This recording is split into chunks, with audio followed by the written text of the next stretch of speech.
Welcome back to another exciting episode of Romance in the World. So sit back, relax, grab some wine, beer, sweet tea, whatever it is your pleasure. And I'm going to tell you about a book called Auction to Stepbrothers, a virgin auction reverse harem romance by Stephanie Brother. Grab yourself a book, turn the lights down low. It's time, everybody, for Romance in the Woe. Okay, so this is Auction to Her Stepbrothers, a virgin auction reverse harem romance by Stephanie Brother. And I have to say, the whole auction thing is like huge right now. Some of them are like cliches. You expect the same thing. This actually was different. And actually, starting out reading this book, I put it down. And sometimes I'll put a book down. I have to think about it, do I really want to read more? But I did, because what I realized is the more I read, this is actually deeper than just some woman selling her virginity to a group of men. So let me explain. So this is a story, this book about Honor. Now Honor basically is living in poverty. Her mother had cancer, so she has to pay off all these medical bills. And anyone knows who's had any kind of medical health issues, medical bills will cripple you. They will totally leave you bankrupt and homeless. So she's on the verge of being homeless. She has to pay off all these bills, and it's just her. She has it with her family. She's completely on her own. She's worked as hard as she can, but working a couple minimum wage jobs ain't gonna cut it in this world. So what she finds out is there's a website where you can auction yourself. You basically just sit in front of like an iPad or laptop, and you would cover your eye. You would have like a mask over your eye part, but they would see your face and your hair, and they would see your body because you're clothed. But they would get it. Now she's a virgin, of course. She's young. She's blonde, blue eyes. She's very pretty.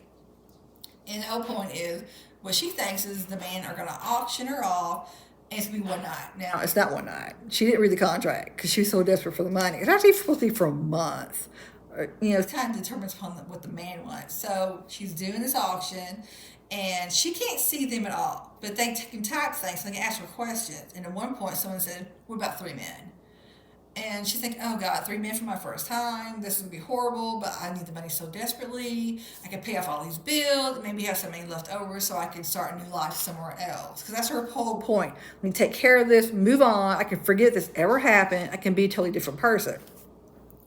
So she agrees to it, but of course she's like triple the price. So she goes to where this designated place is, because the way the website does is they send you to like this club, and there's a special room. Now the whole point is to wear like masks, because again, you're not telling anybody what your name is, because you want to do this very secretively. And again, she's thinking it's one night. It's not.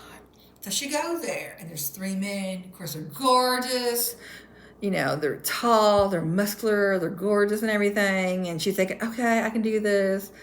And it's three brothers, Killian, Nate, and Lyle. Now, what you have to learn is Killian is like the oldest brother.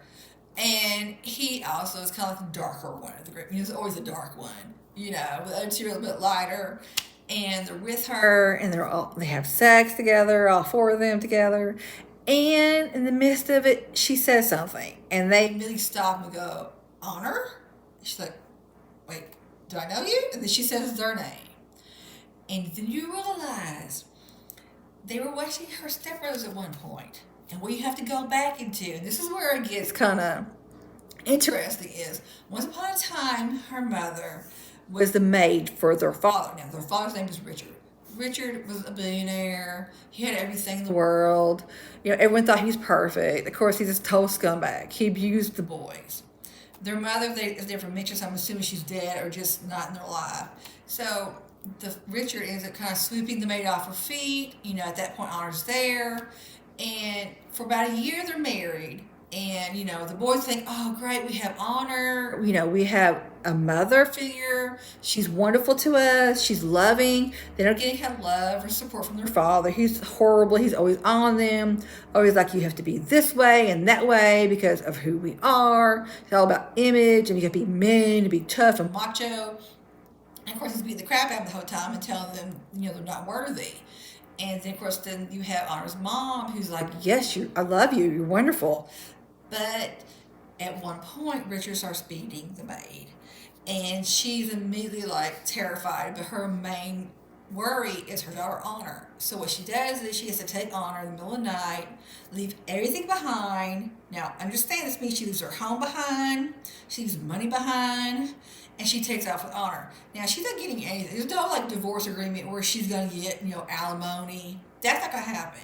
She still wants to see the boys, but he's not gonna let that happen, of course, because she knows things. She knows a lot of things about him, and he can't let that get out.